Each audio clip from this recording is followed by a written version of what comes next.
Amén. Salmo 37, versículo 1. Y voy a predicar bajo el tema: Dios va a contestar tus peticiones. Diga conmigo: Dios va a contestar mis peticiones. Pero vamos, diga fuerte conmigo: Dios va a contestar mis peticiones.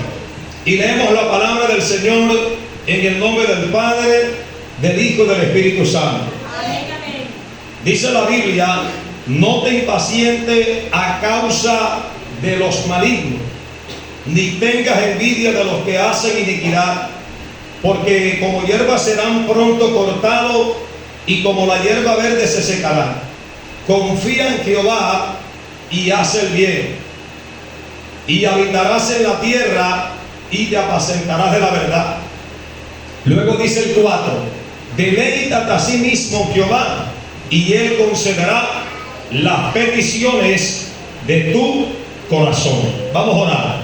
Soberano Dios y Padre que estás en los cielos, mi Señor, en esta hora de la mañana tu palabra ha sido leída. Dios, va a ser expuesta, va a ser compartida, va a ser disertada. Amado, te pido que abras el entendimiento de cada una de las amigas, de los amigos que van a escuchar esta palabra. Establecemos tu reino en este lugar y toda la gloria es para ti. Dale un fuerte aplauso a Jesús en esta maravillosa y bella mañana. Puedes sentarte. El escritor de este salmo fue David. ¿Cuántos conocen la historia del rey David? Cuando yo miro la historia de David, el escritor de parte de los salmos, David era hijo de aquel hombre llamado Isaí de Belén.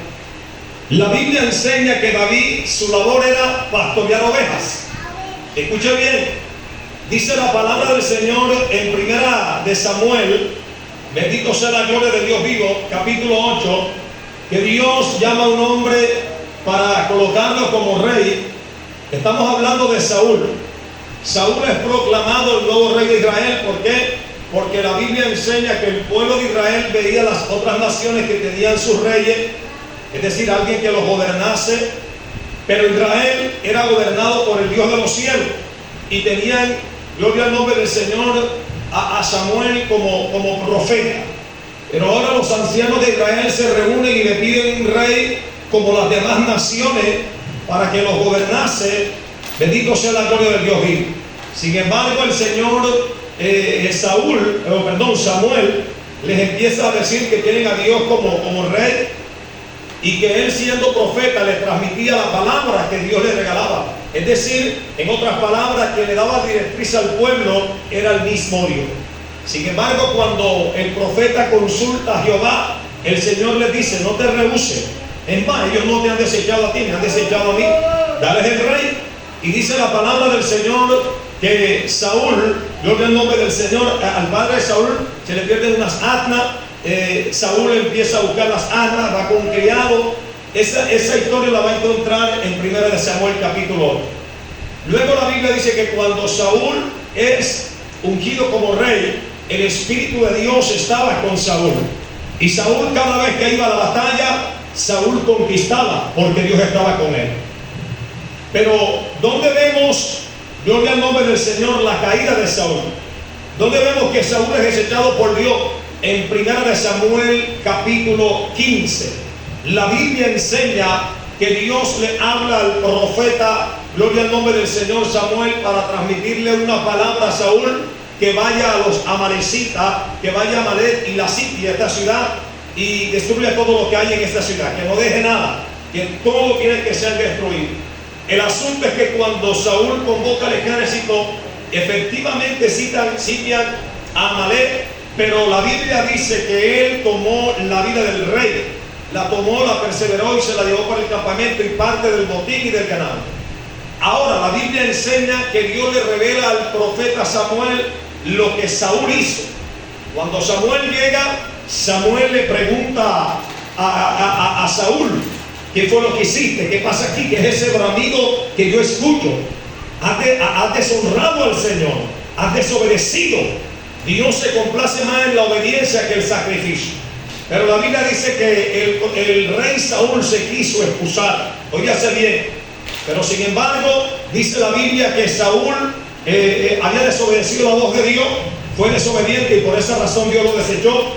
Y el mismo profeta se lo dice: Dios me ha hablado, Dios me ha dicho que te ha desechado y va a entregar tu reinado a una persona que sí sepa valorar el ministerio, que sí haga conforme al corazón de Dios, que sí obedezca la voz de Dios.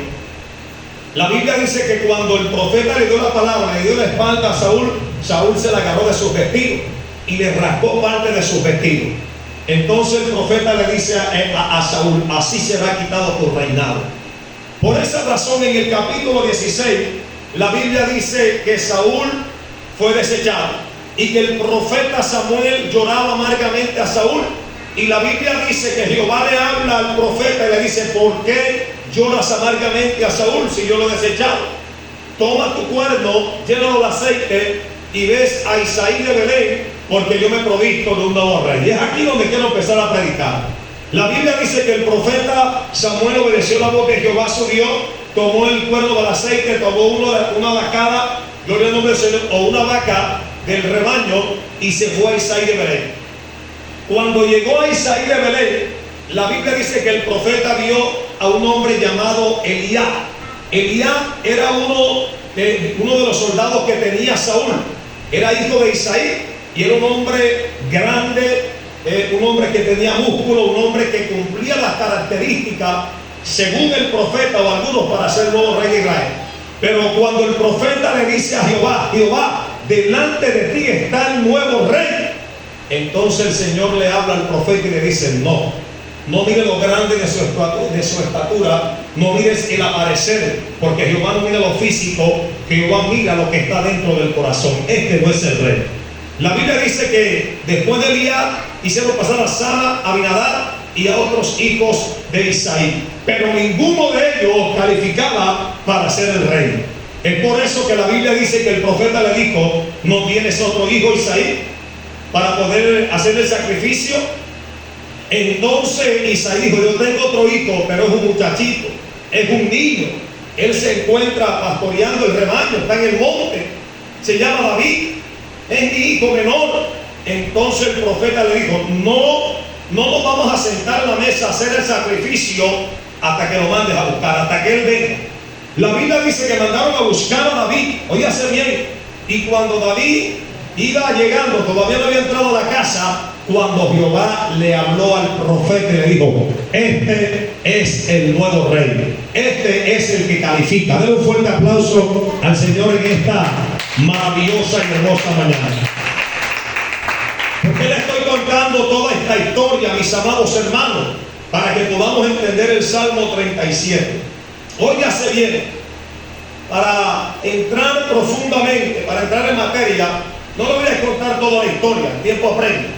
Pero cuando nosotros vemos que David es ungido como el nuevo rey de Israel delante de sus hermanos, delante del profeta, ahora la Biblia enseña, gloria al nombre del Señor, que Saúl empezó a sentir un celo. Bendito sea la gloria de Dios vivo. Saúl quería averiguar quién era el nuevo rey de Israel, pues Dios lo había desechado. Recuerde que en el capítulo 16 del versículo 11 en adelante dice que un espíritu inmundo de parte de Jehová atormentaba a Saúl. Y la única manera de Dios abrirle paso al nuevo rey de Israel era de que tenían que buscar a una persona que supiera cantar, que supiera tocar el arpa, que fuera un salmista.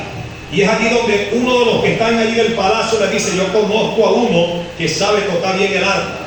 Yo conozco a uno que sabe tocar y él va a traer alivio hacia ti. Entonces Saúl dijo: ¿quién es? Es hijo de Isaí, el menor de ellos, mándenlo a buscar. Y mandaron a buscar a David. Cada vez que el espíritu inmundo quería atormentar al rey Saúl, David tocaba el arpa y Saúl sentía alivio. Por esa razón Saúl dijo: ¿de quién es hijo este muchacho? De Isaí de Belén. Y entonces Saúl le dijo: no irás más a tu casa, te vas a quedar conmigo aquí.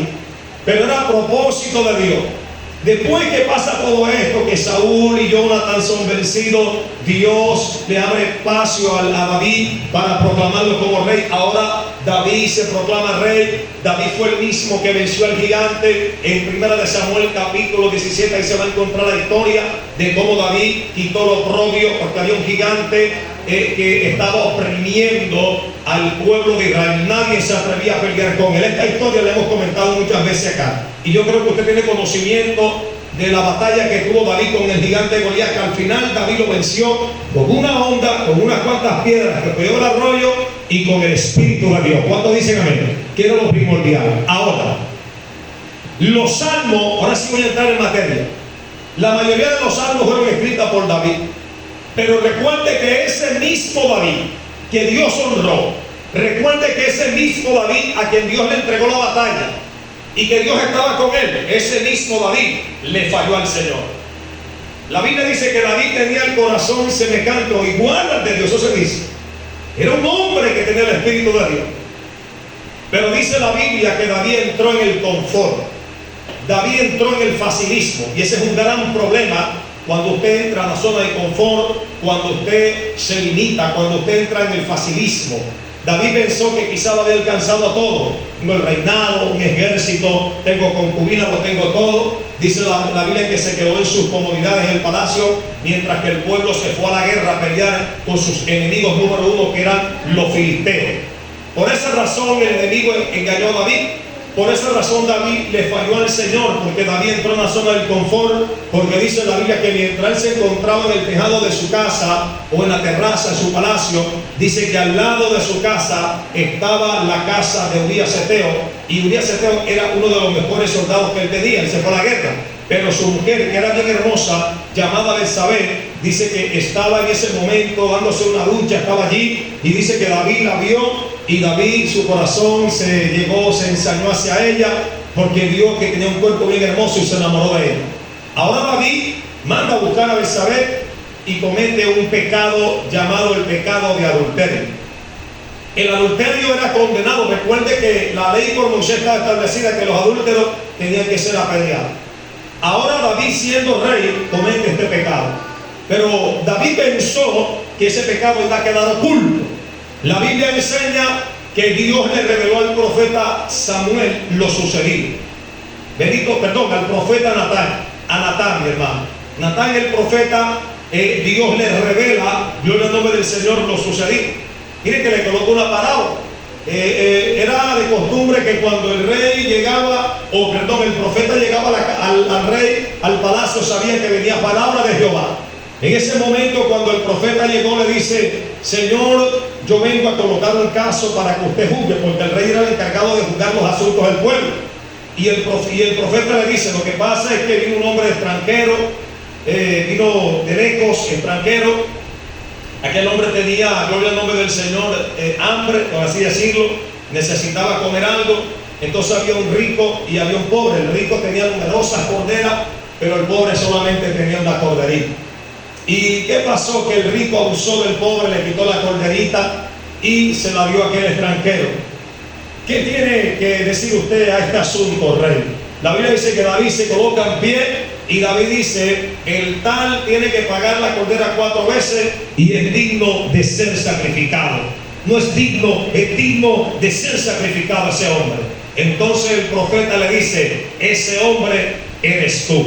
A Urías Eteo mandaste a la guerra para que sus enemigos lo acabasen y te acostaste con su esposa. Cuando este pecado le he descubierto a David, mira el semblante de David, se decayó espiritualmente. David, gloria al nombre del Señor, se sintió, le había fallado al Señor. Es por eso, mi amigo, que cuando este pecado le he descubierto a David, podemos ver en uno de los salmos que David escribe, David en el Salmo 51, vemos el arrepentimiento. Vemos que David se humilla. Ahí usted va a encontrar esa historia de cómo David se humilló en el Salmo 51. David expresa allí: en pecado, en maldad me concibió mi madre. Señor, mi pecado siempre va delante de ti. Pero algo que me sorprende es que David le dice: Señor, quítame todo lo que tiene, quítame la corona, quítame el palacio, quítame todo lo que me has dado, el oro, todo lo que me has dado. Pero una cosa te pido, Señor, que no quites tu Santo Espíritu de mí, que no quites tu presencia de mí. ¿Alguien está entendiendo lo que estoy predicando? Porque lo más importante que nosotros debemos tener es la presencia de Dios. Porque si la presencia de Dios está conmigo, no hay enemigo que te pueda hacer frente. Si la presencia de Dios está contigo, tú vas a conquistar, vas a lograr tus metas, tus sueños, tus proyectos serán cumplidos. Por eso en Éxodo 14:14 dice: si Jehová conmigo, gloria al nombre del Señor, nadie me podrá hacer frente. Amén. Den un fuerte aplauso al Señor en esta hora. Lo traducí de esa manera, pero eso 14:14 dice: Jehová peleará por vosotros y vosotros estaréis tranquilos. Pero yo lo traducí de la manera, gloria al nombre del Señor, para que usted me entienda que si Dios está conmigo, nadie podrá hacerme frente. ¿Alguien dice amén? Y podemos ver en el Salmo 37, David dice allí: el camino de los malos. Ahora, los enemigos de David a todo momento querían destruirle. Recuerde que el mismo Saúl también quiso destruirle.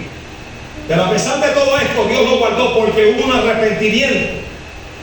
Se dice que cuando David, el pecado le fue descubierto, es donde él empieza a escribir los salmos. Por eso en el Salmo 23 dice: Jehová es mi pastor y nada me faltará.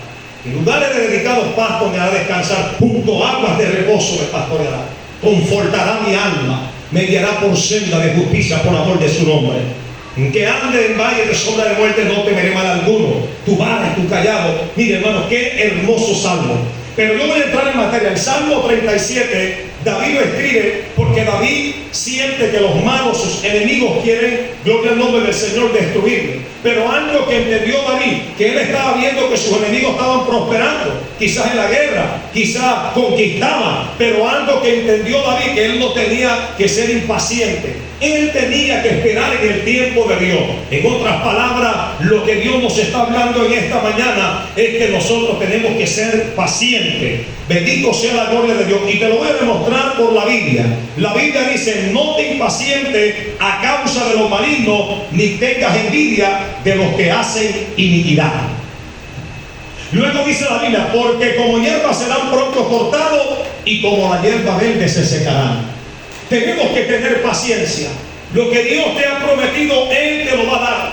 Aunque tú veas a los enemigos tuyos prosperar, aunque aparentemente tú veas hasta afuera que estás prosperando, la Biblia dice en Proverbios 14:12: hay caminos que al hombre le parece derecho, pero su fin es camino de perdición.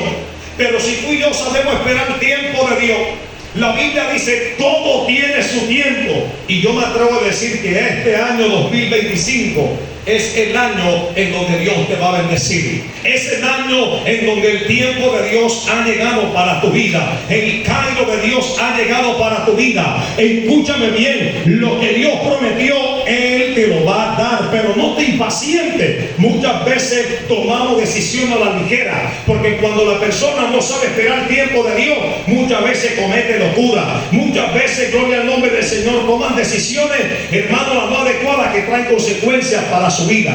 Tenemos el ejemplo del hijo pródigo. No supo esperar. Él pensó que fuera del círculo paternal, él pensó que fuera de la casa de su padre iba a lograr sus objetivos, pero no. Él, gloria al nombre del Señor, se rehusó. Él le pidió a su padre que le diera sus bienes, su parte, y se fue a una provincia apartada. Y como no supo esperar, como fue impaciente, hermano, quedó derrotado y regresó derrotado. Pero escúchame lo que te voy a decir: Dios no te ha llamado a ti para que tú seas una derrotada, no. Dios no te ha llamado a ti para que tú seas un fracasado, no. Yo quiero decirte, como siervo de Dios, como pastor de esta iglesia, que Dios te ha llamado para bendecirte, que Dios te ha llamado para entregarte la victoria, que Dios te ha llamado para hacer proezas, maravillas en tu vida. Dale un fuerte aplauso al Señor en esta hora.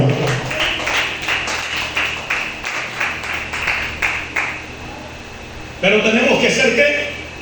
Pacientes. Hay un salmo donde David dice, en el Salmo 40, creo que es el 40, donde dice: pacientemente esperé a Jehová, y Él me libró de mis enemigos, y me sacó del foso de la desesperación. Cuando nosotros somos pacientes, vamos a alcanzar el favor de Dios. Vamos a alcanzar las bendiciones de Dios. Por eso David lo está diciendo, porque David entendió que su Dios era poderoso para bendecirle, para derrotar a sus enemigos. Claro, que el camino de los malos, de las personas que hacen lo malo, al final, hermano, su camino es camino de perdición. ¿Alguien dice amén? Luego dice, vamos a seguir en el versículo 3. Después de la paciencia viene la confianza. Diga conmigo: yo debo confiar en Dios. Pero diga fuerte conmigo: yo voy a confiar en Dios. Este es el año de depositar nuestra confianza. Este es el año de ser paciente. Y este es el año de confiar en quién: en nuestro Dios. Mira lo que dice la Biblia. Confía en Jehová y haz el bien, y habitarás en la tierra y te apacentarás de la verdad. Wow. Mira la importancia de colocar nuestra confianza en el Señor. Alabanzas al Rey de Gloria. Cuando nosotros colocamos nuestra confianza en Dios, Dios va a obrar a nuestro favor. ¿Alguien dice amén? Pero una de las cosas que hay aquí muy importante en este verso 3 es que Dios nos manda a hacer el bien y no el mal. ¿Alguien dice amén? Y te apacentará de la verdad. En Juan 8:32 la Biblia dice: y conoceréis la verdad, y la verdad os hará libre. A libertad te llamó Cristo. Pero debemos confiar en el Señor. En medio de tu proceso, en medio de mi proceso, en medio de las circunstancias que estés atravesando, aunque el problema sea demasiado difícil, tenemos que aprender a confiar en nuestro Dios. Él te dará la salida. Él va a pelear a tu favor.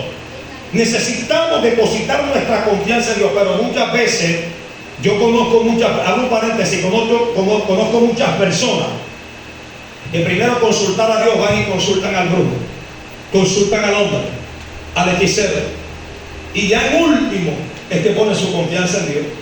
Ese es el gran problema. Tenemos que depositar nuestra confianza plenamente en el Señor. Dios te ha llamado para derramar de sus bendiciones, pero muchas veces no confiamos en Él. Es por eso que las puertas se cierran. Es por eso que muchas veces no vemos las bendiciones. Mi alma adora a Dios. Yo no digo que acudir a una persona que se dedique a la salud, porque gloria al nombre del Señor, es bueno acudir al médico. Pero escuchen lo que les voy a decir. Hay gente, mi amigo, que yo he visto que son desahuciados y ponen la confianza más en el médico.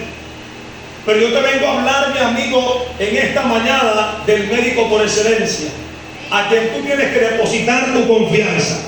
Aunque hay un diagnóstico contrario, Él te dice: yo te voy a sanar. Él te dice: yo te voy a curar. Él te dice: yo voy a orar en tu vida. Porque el Dios que tenemos nosotros, la Biblia dice que Él llevó las enfermedades en la cruz y por su llaga hemos sido curados y sanados. Dale un fuerte aplauso al Señor en esta bella y hermosa mañana. Amén. Alabanzas al Rey de Gloria. Y en manera de conclusión me voy a detener aquí donde yo quiero terminar con este hermoso mensaje. Gloria al nombre del Señor. En el versículo 4, el Señor dice: deleítate a sí mismo en Jehová, y Él concederá las peticiones de tu corazón. Deleítate a sí mismo en Jehová, y Él ¿qué? Concederá. Diga conmigo: las peticiones. Cuando yo leo la Biblia, cuando yo analizo el texto, dice las, no dice petición. Cuando dice las, porque son muchas, todas las que tú pongas delante de Él, Él te la va a contestar. Si tú estás orando por tu hijo, por tus hijos, Dios lo va a convertir. ¿Alguien dice amén? Pero tienes que dedicarte. Si estás orando por tu esposa, si estás orando por ese empleo, si estás orando por ese vehículo, si estás orando por tu salud, si estás orando por tu hogar, si estás orando por tu hermano, por tu papá, si estás orando por tu familia, recuerda que hay una promesa de parte de Dios. La Biblia dice: cree en el Señor Jesucristo y serás salvo tú y tu casa. Aunque el diablo te quiera hacer a ver lo contrario, aunque el enemigo te diga: mi hijo está más rebelde cada vez que oro por él, cada vez que oro por ella, yo no veo, Señor, respuesta. El enemigo siempre va a tratar de levantarse en contra de tu vida. Pero yo vengo a decirte como ministro de Dios en esta hora de la mañana: aunque el enemigo se levante como río, Jehová levantará banderas de victoria a tu favor. Ha llegado el tiempo en donde Dios te va a contestar esa petición. Créela, Dios, sigue perseverando. Dios va a orar a tu favor. Él dijo que va a ser un ministro de tu hijo, lo va a hacer. Él dijo que va a ser una adoradora de tu hija, lo va a hacer. Él ha dicho que va a bendecir tu hogar, tu familia. Él lo va a hacer, porque lo que Dios promete, Él lo cumple. Dale un fuerte aplauso al Señor en esta maravillosa y hermosa mañana. Pero tienes que aprender a deleitarte. Una de las cosas que quiero decirle como ministro de Dios, como pastor de este concilio, esta obra, de este ministerio, es que usted tiene que ser perseverado. Cuando yo miro el libro de Lucas, se lo voy a decir por la palabra. En Lucas capítulo 18, esa historia me gusta mucho porque el Señor le dice a los discípulos: en una ciudad había un juez que ni temía a Dios ni respetaba a hombre alguno. Un juez, hablando, gloria al nombre del Señor, de las leyes o de los jurídicos. Este juez ni respetaba a hombre ni temía a Dios. Pero también había una viuda, y dice que la viuda tenía un adversario que la oprimía, y la viuda acudió a aquel juez para que le hiciera justicia por su adversario. Pero dice la Biblia que el juez no le quiso hacer justicia, varón, por algún tiempo. Pero dice que, agotado la paciencia, le hizo justicia.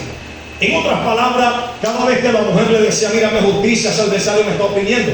Yo me atrevo a decir, aunque la palabra de Dios no lo especifica, yo me atrevo a decir que ella enviudó. Su esposo falleció y me imagino que dejó deudas. Y me imagino que el opresor, el adversario, llegaron a cobrar esas deudas. Y quizás la mujer, quizás le estaban pidiendo su casa, o quizás el negocio. Y con eso fue lo que el esposo le dejó para ella poder seguir hacia adelante. Me hago entender, un ejemplo. Y me imagino que le querían quitar sus bienes. Entonces aquella mujer acudió a lo jurídico, al juez, pero el juez no le quiso hacer justicia por algún tiempo. En otras palabras, lo que trato de decirte, no sé cuántos días, cuántas semanas, cuántos meses esta mujer acudió al juez, pero yo me imagino que la mujer iba al lugar de trabajo donde el juez estaba comiendo en todo momento. En otras palabras, se le colocó canzona, como decimos nosotros acá en la costa. O sea, ella hasta la sopa, ella fue persistente. Ella dijo: no importa, aunque me digas que no, yo le voy a insistir. Él es el juez de este pueblo, de esta ciudad, él me tiene que hacer justicia. Y ella fue persistente, ella estuvo allí, ella fue la pierna en el zapato de ese juez, hasta que ese juez dijo: no tengo más. De pronto ella no tenía dinero para darle a ese juez para que le hiciera justicia, porque por ende los abogados cobran el dinero, los fiscales también, para poder allí llevar el caso. Y quizás la mujer estaba mal económicamente, pero llegó un momento donde el juez dijo: no puedo más, me la encuentro en todas partes, en la casa, me llama, en el trabajo, esta mujer me tiene agotada la paciencia, hasta que le hizo justicia. ¿Y sabe qué dice la Biblia? El Señor termina diciendo: ¿acaso Dios no hará justicia a sus escogidos que claman día y noche? ¿Se tardará en responderle? Mire, Él es el juez justo, mi amigo. Él fue el que hizo los cielos y la tierra. Él estudió. Por eso Él dice: clama a mí y yo te responderé y te enseñaré cosas grandes y ocultas que tú no conoces. Él conoce tu petición. Él sabe por qué estás aquí. Él conoce cuántos días, cuántas semanas, cuántas noches llevas orando, pidiendo, viendo una respuesta. Hoy el Señor te dice: esa respuesta la voy a cumplir. El Señor te dice: voy a orar a tu favor. El Señor te dice: voy a contestar tu petición, voy a convertir a los tuyos y voy a bendecir. Alguien le regala un fuerte aplauso al Señor en esta maravillosa noche. Alábalo porque Él vive, alábalo porque Él vive. Perdón, en esta mañana estamos acostumbrados a predicar de noche también, amén. Hay veces que digo, cuando estoy predicando en el centro, en esta noche, y en el día, y en la noche digo, en esta mañana. De igual, hermano, qué lindo es poder contemplar la hermosura de la santidad del Señor. Esta palabra es para ti. Recuerda las tres características, tres cosas muy importantes. Ser paciente, amén. Confiar en Dios y deleitarse en Él. Diga conmigo: ser paciente, confiar en Dios y deleitarme en Él. Estas tres cosas tienes que tenerlas muy pendientes, aunque el proceso sea fuerte. Aunque tú veas lo contrario, recuerda que hay que confiar en Dios. Recuerda que lo que Él te prometió, Él lo va a cumplir. Porque tú eres importante, tú eres su hija. Tú no eres cualquier cosa, tú eres su hijo. Tú eres una perla preciosa en las manos del Señor. Yo soy una perla preciosa en las manos del Señor. Y Dios va a obrar a nuestro favor. Denle el mejor de los aplausos al Señor Jesucristo. Permanecelo fuerte en esta maravillosa y hermosa mañana. Gloria al nombre del Señor. A esos suscriptores que nos siguen en nuestro canal, recuerden de compartir este mensaje y suscríbase a nuestro canal, denle like, denle la campanita. Dios te bendiga y Dios te guarde.